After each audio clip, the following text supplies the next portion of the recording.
पहले परसों का रिवीजन देखते हैं।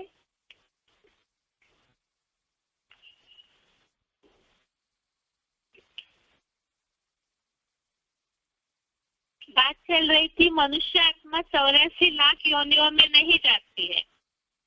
इसमें हमने पापों के दंड के रूप में जानवर योनियों में जाने की आवश्यकता नहीं है ये देखा, क्योंकि मनुष्य खुद ही मनुष्य योनि में ही बहुत सारे पाप भुगत सकते हैं, भुगतते भी है, भुगत भी रहे हैं। अगली बात ये देखा था हमने, जैसा बीज वैसा फल, अर्थात मनुष्य जाति का बीज है तो वैसे ही वृक्ष तैयार होगा। इसीलिए ही जो जिस योनि में जन्म लेते हैं वो उसी योनि के चक्र में चलते रहेंगे। अगली बात हमने देखी थी 84 लाख योनियों में मनुष्य आत्मा नहीं जाती है, उसका प्रूफ है हिसाब किताब। मनुष्य भौतिक प्राणी है तो इसीलिए मनुष्यों का हिसाब मनुष्यों के साथ ही होगा। जैसे एग्जाम्पल के लिए कोई भी प्रकार के लेन देन करते हैं, कोई भी कर्मों का हिसाब किताब हो रहा है तो मनुष्यों के साथ ही होता है, प्राणियों के साथ कैसे हिसाब बनेगा। तो इसीलिए एक हिसाब किताब की बात है और एक है जनसंख्या की बात।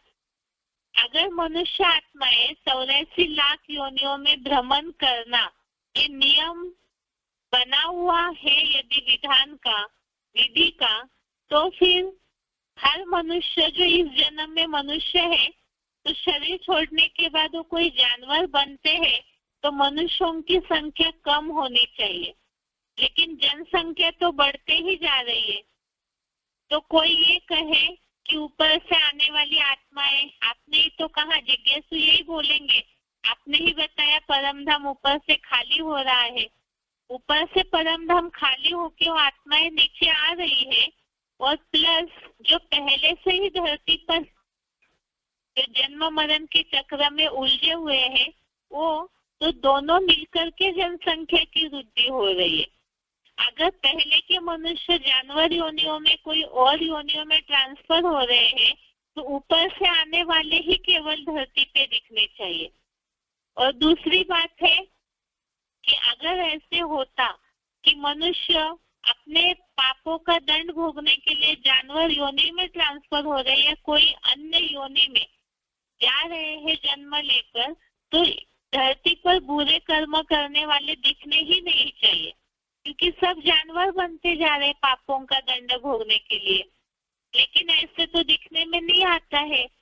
इस तरह से मनुष्यों की हालत दिखने में आती है, विकलांगता, अनेक प्रकार की शारीरिक व्याधियां, कमजोरियां, उसके अलावा बढ़ता हुआ हिंसाचार, पापाचार।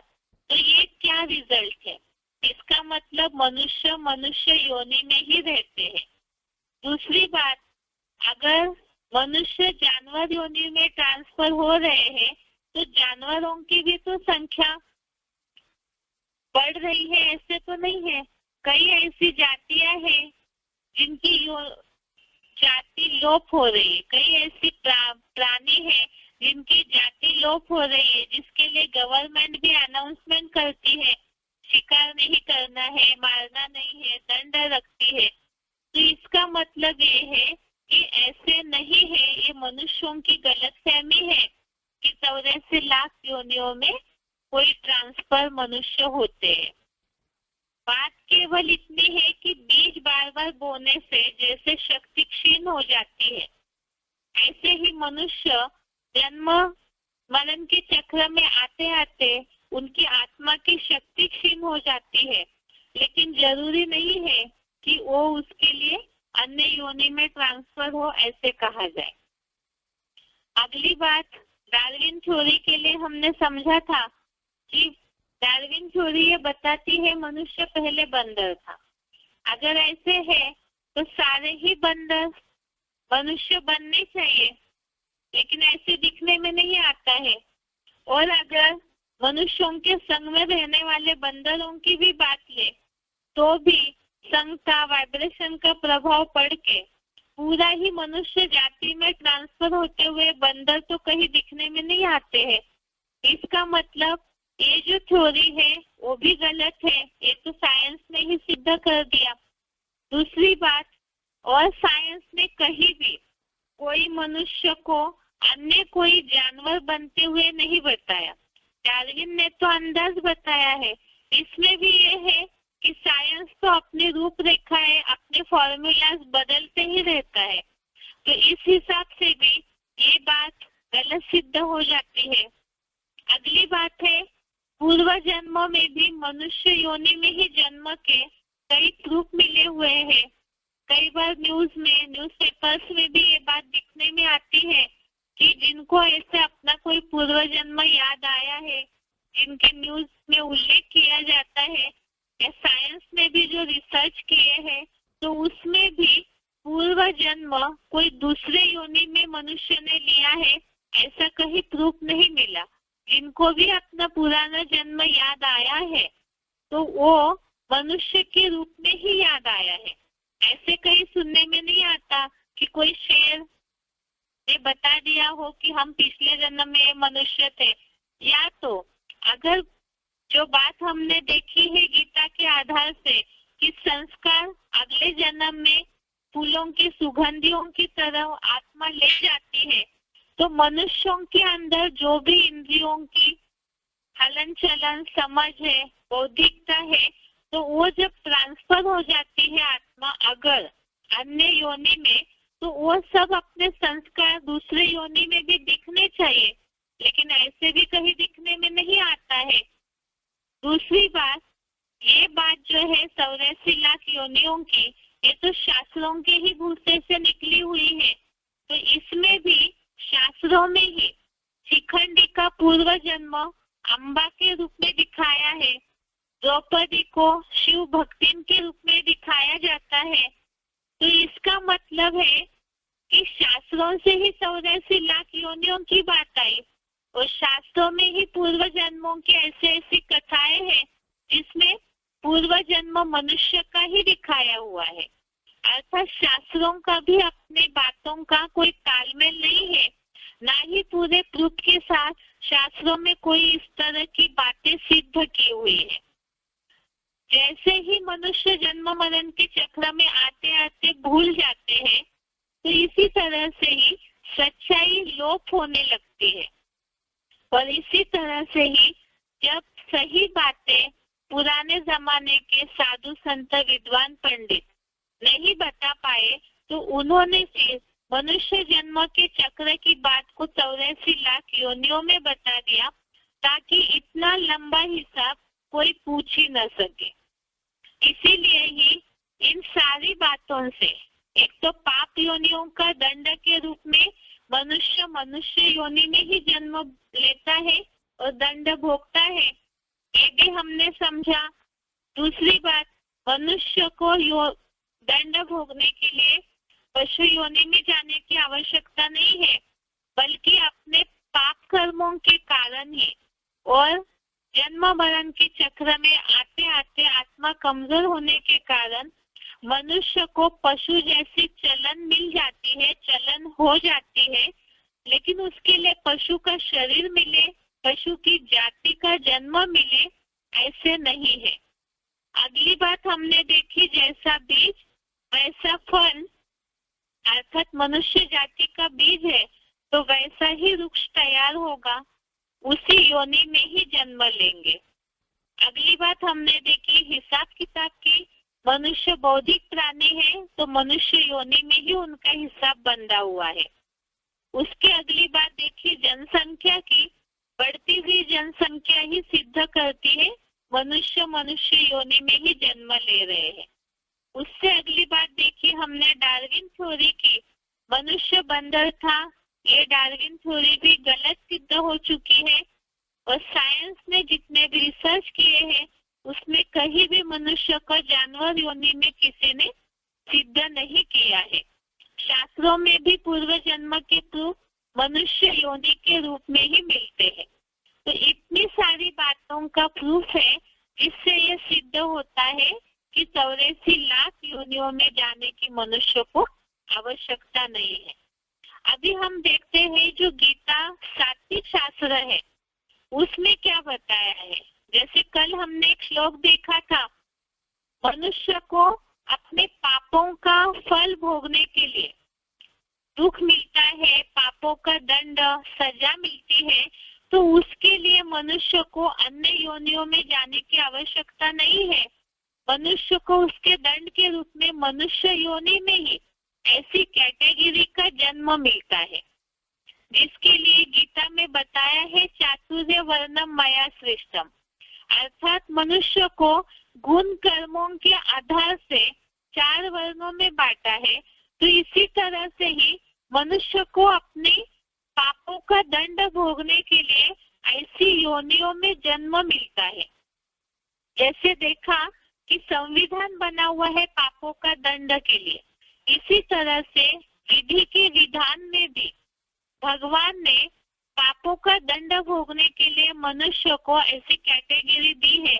या तो ये बताए कि भगवान तो किसी के पाप और पुण्य को लेता नहीं है, ये तो प्रकृतिकृत ड्रामा ऐसे बना हुआ ही है कि अपने पाप कर्मों के दंड के रूप में ऐसी योनि में ऐसे जन्म मिल जाता है। कल जैसे हमने 9वें अध्याय का 32वां श्लोक देखा, अध्याय 9 श्लोक नंबर 32, श्लोक एक बार रिपीट करते हैं। 9वें अध्याय का 32वां श्लोक, जिसमें दूसरे योनियों में जाते हैं या पापों का दंड मनुष्य योनि में ही मिलता है, उसके बारे में भगवान ने गीता में बताया है। माम ही पार्थ व्यपाश्रित्य ये अपि स्यु पाप योनयः श्रेयो वैश्या तथा शूद्रा ते अपि यान्ति पराम गतिम। अर्थात हे पृथ्वीपति, इस दुखी दुनिया में जो भी पूर्व जन्म कृतानुसार अर्थात पूर्व जन्म के कर्मोनुसार किए हुए के अनुसार स्त्री, वैश्या तथा शूद्र जैसी पाप योनियां भी हो, अर्थात ऐसी पाप योनियां मिल जाती है। पाप योनियां बोला हुआ है, स्त्री, वैश्या तथा शूद्र ऐसी पाप योनियां भी हो, वे भी पूर्व जन्मकृत कोई श्रेष्ठ कर्मों से मेरा आश्रय लेकर इसी जन्म में विष्णु रूप वैकुंठ की परम गति को पाते हैं। अब हो सकता है यहाँ ये बात कोई पूछे कि स्त्री के लिए पाप योनि क्यों बोला हुआ है, लेकिन अगर देखेंगे वैसे तो शिव बाबा बोलते हैं कि शिव बाबा तो आकर के संगम युग में स्वर्ग का द्वार खुलवाते हैं कन्याओं माताओं के द्वारा, लेकिन गीता में यहाँ पाप योनि के रूप में उल्लेख क्यों आया है? जैसे वैश्या का नाम लिया है, शूद्र का नाम लिया हुआ है।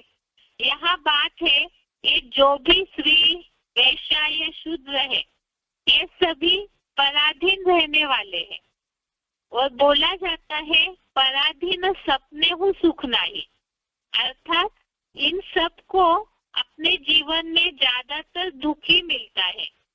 वो तो समय प्रति समय बदलता जाता है, लेकिन फिर भी देखा जाए तो स्त्री को अबला बोला जाता है। इस हिसाब से कहीं ना कहीं पराधीन रहना पड़ता है अपने चोले के कारण। और वैश्याओं के लिए तो बताया है कि अपने पापों के दंड के रूप में ही उनको वैश्या के रूप में जन्म मिलता है, जहाँ अधीनता ही अधीनता है जीवन में।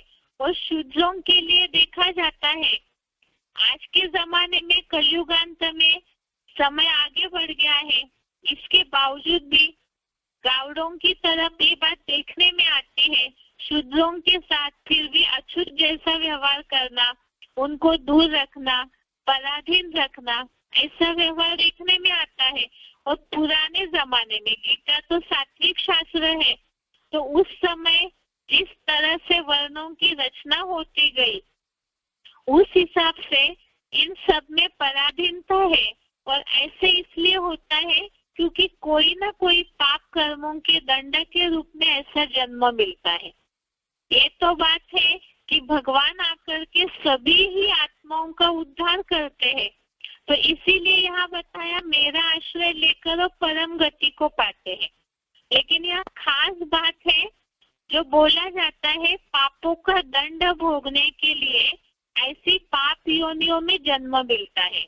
तो यहाँ कहीं भी गीता में ये बात नहीं बोली कि पाप योनिया जो है वो कोई जानवर योनि है, कोई पशु पंछी की योनि है। यहाँ मनुष्यों को ही पाप योनि के रूप में बताया हुआ है, बस उनकी कैटेगरी यहाँ बता दी है।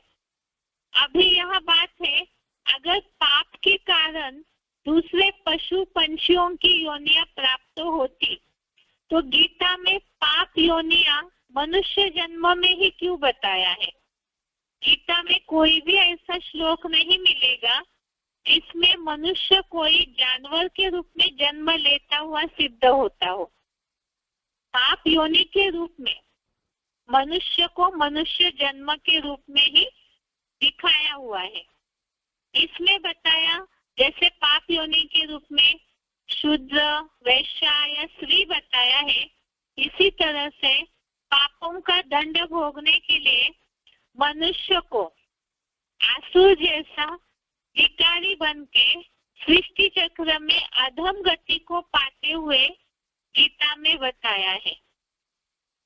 बात चल रही थी पाप योनि की, अर्थात पाप योनि ये दंड भोगने की योनि है।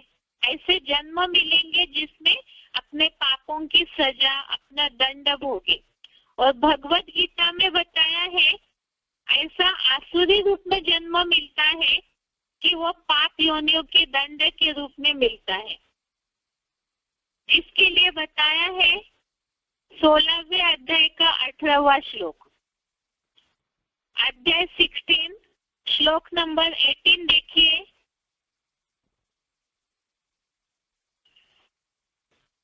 अध्याय 16 श्लोक नंबर 18 श्लोक है, अहंकार बलम दर्पम कामम क्रोधम च संश्रिताः माम आत्मपरदेहेषु प्रद्विषन्त अभ्यसूयकः। श्लोक दोबारा देखिए। अहंकारम बलम दर्पम कामम क्रोधम च संश्रिताः माम आत्मपरदेहेषु प्रद्विषन्तः अभ्यसूयकः। अर्थात वे जन धन धाम के अहंकार, बल, घमंड, काम और क्रोध के सदा आश्रयी अपनी व पर देह में मुझ योग ऊर्जा को विद्वेष करते हुए निंदक है। अर्थात जैसे बताया जो पाप योनि वाले हैं तो वो असुर है। असुरों जैसे विकारी बन जाते हैं, नीचे गिर जाते हैं। और यहाँ उनकी कैटेगरी बताई हुई है कि असुर किन्हें कहा जाता है, जो बताया योग ऊर्जा को विद्वेष करते हुए निंदक है। जो अहंकार, बल, घमंड, काम, क्रोध के आश्रयी है, उनके लिए बताया कि मुझ योग ऊर्जा को अर्थात भगवान को विद्वेष अर्थात द्वेष करते हुए वो निंदक है। आगे का श्लोक इसी से कनेक्टेड है। इससे सही रीति समझ में आएगा कि जो इस तरह से आसुरी कैटेगरी, आसुरी संस्कार वाले हैं, तो वो अपने कर्मों के कारण ही आसुरी योनियों में जाते हैं। इस तरह के जो पाप कर्म करते हैं, अहंकार में आते हैं, बल में, घमंड में आते हैं, काम और क्रोध के आश्रयी है सदाई, तो ऐसे जो द्वेष करने वाले हैं उनके लिए अगला श्लोक बताया है कि वो आसुरी योनियों की कैटेगरी वाले हैं। 16वें अध्याय का 19वां श्लोक देखिए। अध्याय 16 श्लोक नंबर 19। इसमें बात आई है तान अहम द्वैष्यतः कुरान संसारेषु नराधमान क्षिपानि क्षिपामि अजस्रम अशुभान आसुरीषु एव योनिषु। अर्थात उन द्वेष करने वाले क्रूर मनुष्यों में सबसे नीच महापापियों को मैं संसार चक्र में सदा काल भूत प्रेत आदि की आसुरी योनियों में ही फेंकता हूँ। ये देखा होगा जिन्होंने भी बेसिक का प्रदर्शनी अंक का किताब देखा है, या आजकल दुनिया में भी इस तरह के बहुत ऐसे चित्र बनाते हैं लोग, जिसमें खास तो प्रदर्शनी अंक में दिखाया है कि जो भी विकारी है उनको असुरों के रूप में, भूत प्रेतों के शरीरों के रूप में दिखाया हुआ है। 5 विकारों को, या जो भी ईर्ष्या द्वेष इस तरह की जो भी कमियां हैं मनुष्यों के अंदर, तो वो सारी कमियों को असुरों के चेहरों के रूप में ही दिखाया हुआ है। और खास बात तो है, मनुष्य ही अपने अच्छे गुणों के कारण, दुनिया में भी लोग कहते हैं कि अगर कोई बहुत गुणवान है, चरित्रवान है, अच्छे संस्कार है, जिनकी चलन अच्छी है, हर बात में जो अच्छे हैं, तो उन्हें लोग कहते हैं ये तो जैसे देवता ही अवतार है, देवात्मा है। और जिनमें बहुत गुस्सा भरा हुआ है या कुछ भी ऐसे अवगुण ज्यादा मात्रा में होते हैं, तो लोग बोलचाल की भाषा में ही बोलते हैं ये तो जैसे राक्षस रूप में ही पैदा हुआ है। जो ज्यादा हिंसक होते हैं, बहुत जिनका स्वभाव आतताई होता है, तो उन्हें लोग बोलचाल की भाषा में ही असुर है, राक्षस है, इस तरह कहते हैं। और इसी को ही भगवान ने भी अपने श्लोक में बता दिया कि ऐसे जो योग ऊर्जा के निंदक है, द्वेष करते हैं, ऐसे द्वेष करने वालों को, द्वेष करने वाले जो 5 विकारों से और उनके जो छोटे भाई हैं, घमंड है, ईर्ष्या, द्वेष, जो भी, तो ऐसी जो भी द्वेष करने वाले हैं, जो अपनी कमियों से भरपूर है, ऐसे क्रूर मनुष्यों में सबसे नीच महापापियों को मैं संसार चक्र में सदा काल भूत प्रेत आदि की आसुरी योनियों में फेंकता हूँ। यह क्रूर बोला है, तो क्रूर अर्थात हिंसक होते हैं, जिनमें दया भावना नहीं होती है, और जिसके लिए हमने 84 लाख योनियों की बातें समझते समय देखा कि जैसे शेर के अंदर हिंसक वृत्ति होती है, तो मनुष्य भी आज जानवर की तरह क्रूर बन चुके हैं, जिनमें दया भावना नहीं होती है। तो इसीलिए ही ऐसे जो द्वेष करने वाले हैं, 5 विकार या उनके जो भी छोटे छोटे और अवगुण हैं, उनसे भरपूर जो क्रूर मनुष्य है, ऐसों को आसुरी योनियों में फेंकता हूँ। वैसे भगवत गीता में ये भी बोला हुआ है, मैं किसी के ना दत्ते कस्यचित् पापम, ना मैं किसी के पाप को लेता हूँ, ना मैं किसी को पुण्य को लेता हूँ। लेकिन यहाँ योनियों से रिलेटेड बात आई है, तो इस भाव से यहाँ बताया है आसुरी योनियों में फेंकता हूँ। गीता में ये भी बात आई है कि सब अपने कर्मों के अनुसार अपने अपने विभाग में सेट होते हैं। जो ये बात आई है चातुर्य वर्ण मया सृष्टम, लेकिन ये बातें तो बहुत सारी है। यहाँ संदर्भ है, केवल हमें ये प्रूफ भगवत गीता में मिला है कि मनुष्य मनुष्य के रूप में ही जन्म लेता है। कहीं भी भगवत गीता में पापों के दंड के रूप में जानवर योनि नहीं दिखाई है। तो यहाँ जैसे बताया आसुरी योनियों में फेंकता हूँ, तो ये मनुष्य रूप में ही आसुरी कैटेगरी में जन्म मिलता है और उसे ही आसुरी योनि बोला हुआ है। आगे का श्लोक और देखिए, 16वें अध्याय का 20वां श्लोक, अध्याय 16 श्लोक नंबर 20 श्लोक है, उसी का नीचे का ही श्लोक है। आसुरीम योनिम आपन्नाः मूढ़ा जन्मनि जन्मनि माम अप्राप्य एव कौन्तेय ततो यान्ति अधमाम गतिम। श्लोक दोबारा देखिए। आसुरीम योनिम आपन्नाः मूढ़ा जन्मनि जन्मनि माम अप्राप्य एव कौन्तेय ततो यान्ति अधमाम गतिम। अर्थात हे कुंती पुत्र, जन्म जन्म नारकीय आसुरी योनि को प्राप्त हुए मूर्ख लोग मुझको कभी भी न पाकर वहां से अति दुखों की अधम गति ही पाते हैं। अर्थात जो ऐसे आसुरी योनियों में फेंके हुए हैं वो इसी तरह से अपने कर्मों के चक्र में चलते रहे तो उनके लिए बोला है ऐसे जो मूर्ख लोग हैं मुझको कभी भी न पाकर अति दुखों की अधम गति को पाते हैं। तो ये पापों का रिजल्ट बताया है मूढ़ा जन्मनि जन्मनि। ये मुरलियों में शब्द आता है कई बार और यहाँ बताया है अति दुखों की अधम गति को अर्थात नीच गति को पाते हैं। तो ये पापों का रिजल्ट है। इसमें बता दिया कि ऐसे जो पाप करने वाले हैं वो मूढ़ा जन्मनि जन्मनि अर्थात ऐसे अधम गति को नीच गति को पाने वाले बनते हैं।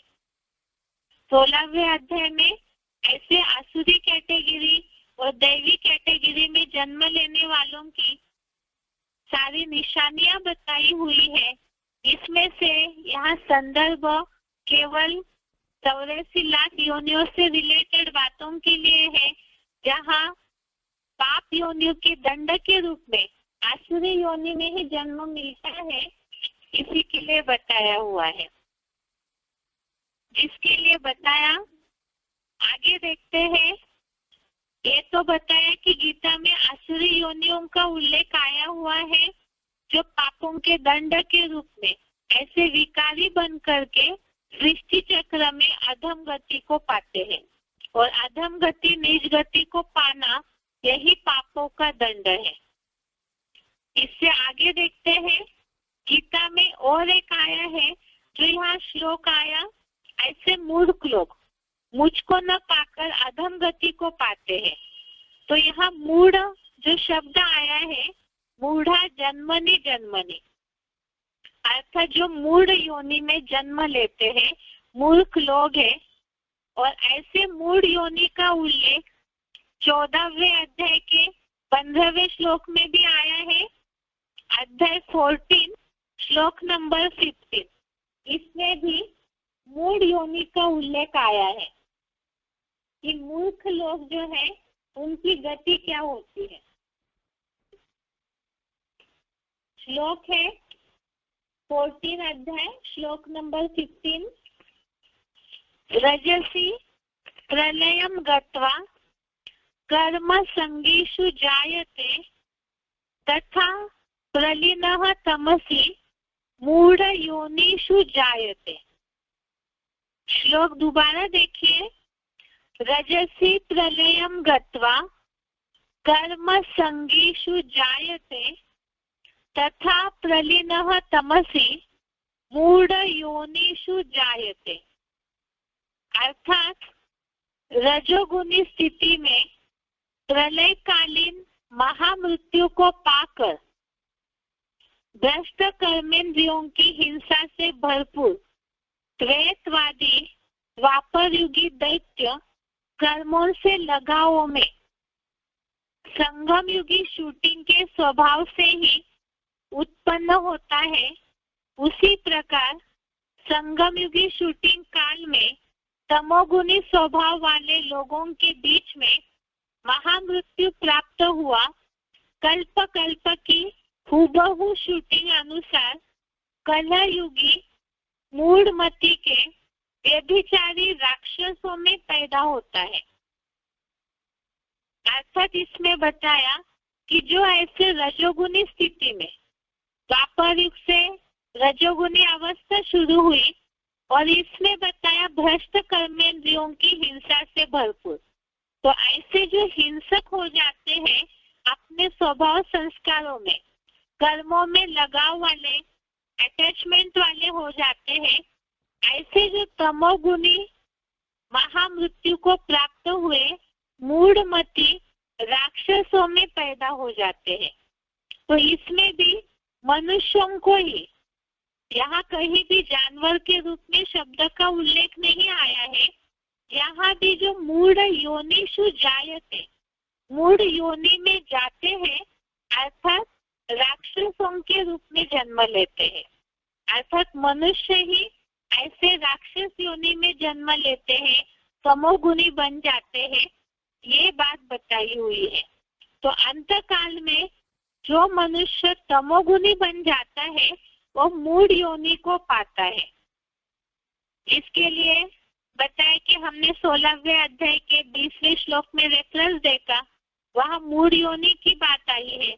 तो कहीं भी भगवत गीता के श्लोक में पापों के दंड के रूप में ये उल्लेख नहीं आया है कि पशु पंछी योनियों में जन्म लेंगे या तो कोई इस तरह से जन्म लेंगे। लेकिन हो सकता है कि इसमें और एक बात है कि गरुड़ पुराण में कई ऐसे संदर्भ दिए हुए हैं जहाँ पापों के दंड के रूप में बहुत सारी ऐसी धर्मराज की सजाओं का उल्लेख आया है। वैसे ही गरुड़ पुराण में ऐसी कुछ कुछ बातों का उल्लेख आया है। लेकिन कोई भी शास्त्र या कोई भी पुराण कोई ऐसी दंत कथा में इस तरह की सिद्ध करते हुए नहीं दिखता है कि कोई भी मनुष्य ने अपने पापों के रूप में इस तरह से जानवर पशु पंछी की योनि में जन्म लिया है।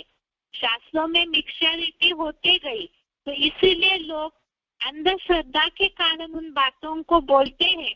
लेकिन ये बात जिज्ञासुओं को समझाई जा सकती है कि गीता में जितने भी जो हमने श्लोकों की जो सीरियल चल रही है दूसरे अध्याय की, उसमें हमने देखा है कि वेद वाद विवाद में लिप्त रहने वाले, अर्थात गीता जो सात्विक शास्त्र है उसके अलावा जो भी वेद है, पुराण है, शास्त्र है, ग्रंथ है, अलग अलग जो भी गीता के बाद बने हुए वैरायटी प्रकार की धार्मिक ग्रंथ किताबें हैं, तो उन सब में कहीं ना कहीं मनुष्यों के द्वारा मिक्सचरिटी होते गई है। वो अपने में ही अपने जो भी तथ्य है, अपने जो भी फॉर्मूला शास्त्रों में बताए हैं, उनमें कहीं भी स्थिरता नहीं है। तो इसीलिए ही गीता जो सर्वशास्त्र शिरोमणि है, उसका प्रूफ अगर हम देख रहे हैं, उसमें कहीं जानवर योनि की बात नहीं आई है। तो इसीलिए ही 84 लाख योनियों में मनुष्य नहीं जाते हैं। मनुष्य मनुष्य योनि के रूप में ही जन्म लेकर राक्षसी योनि के रूप में, मूढ़ योनि के रूप में, आसुर योनि के रूप में, ऐसे ऐसे घरों में, ऐसे ऐसे परिवारों में, ऐसे ऐसे संस्कारों में उनको जन्म मिलता है, जिसे अधम गति बोला हुआ है, नीच गति बोला हुआ है, और जिसे मुरलियों में दुर्गति शब्द आया है। तो वो जो दुर्गति है, जो जानवर जैसा जीवन हो जाता है मनुष्य का, तो वही वास्तव में पापों का दंड है। अब ये देखा हमने कि आसुरी योनि के रूप में जन्म मिलता है, मूढ़ योनि के रूप में जन्म मिलता है। फिर शास्त्रों में ये बात क्यों आई कि मनुष्य जन्म दुर्लभ है? जो बोला जाता है, बड़े भाग मानुष तन पावा, सुर नर मुनि सब ग्रंथन गावा, अर्थात मनुष्य जन्म दुर्लभ है, ये क्यों बोला है? तो हमने अभी अंतर देखा, मनुष्य ही जब नीचे गिरता है तब वो असुर बनता है, और जब ऊपर उठता है तो देवता बनता है। और वही वास्तव में ऐसा कोई श्रेष्ठ जन्म है जो मनुष्य श्रेष्ठ जन्म बोला जाता है, वो कौन सा है, इसे हम कल समझते हैं।